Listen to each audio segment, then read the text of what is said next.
Bismillahirrahmanirrahim. Assalamu alaikum, respectable viewers. Myself, Gulfam Riaz Hashmi. Welcome to my channel, Treatment with Quran.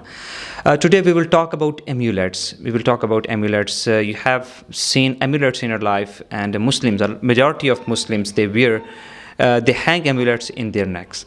So amulets are used for treatment of evil eye, black magic, and other spiritual issues. Many magicians use amulets to render black magic and different other kind of spiritual issues. So the amulets that you see on your screen, so you see these are symbols, numbers, and secret words that a layman cannot understand. These things are not understandable to a layman, but only spiritual practitioners, only magicians, only Sahara can understand things. So what is this thing? So how this is used? So let me tell you the reality of these amulets. Just bear in your mind that amulets are not allowed in Islam. You cannot wear amulet. So that's it. So the amulet that is being used by magician, so the numbers and the symbols and secret words in these amulets, those words are a source of communication between jinn and between that magician.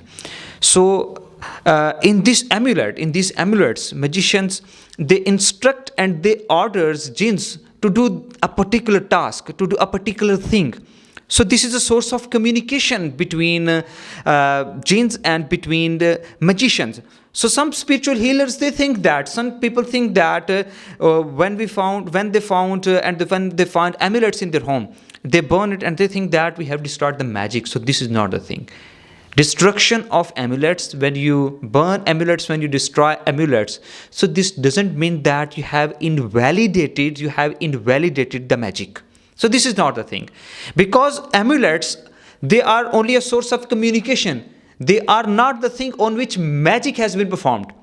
Magic is performed on hair, on nails, on traces of human body, on cloths, on picture, on puppets and dolls.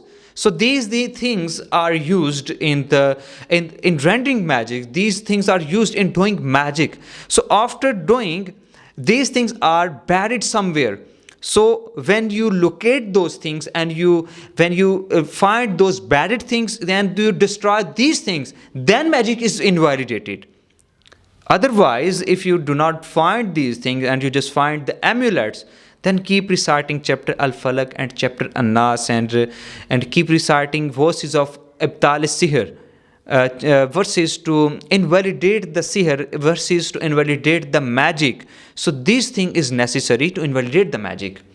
So amulets, these are only a source of communication between jinns and magicians. Amulets are not used in rendering of magic. And there are some kinds of magic in which hair, nails, pictures, puppets, dolls, cloths and traces of human body, they are not used. Some magics, they are performed only with vocals. Some magics are performed only with imagination, and some magics are performed only with mantras, only with words. So if somebody is under the effect of this type of magic, so then only the recitation of chapter Al-Falaq and chapter An-Nas is sufficient. And with the recitation of chapter Al-Falaq and chapter An-Nas, one can invalidate the magic under which he is suffering.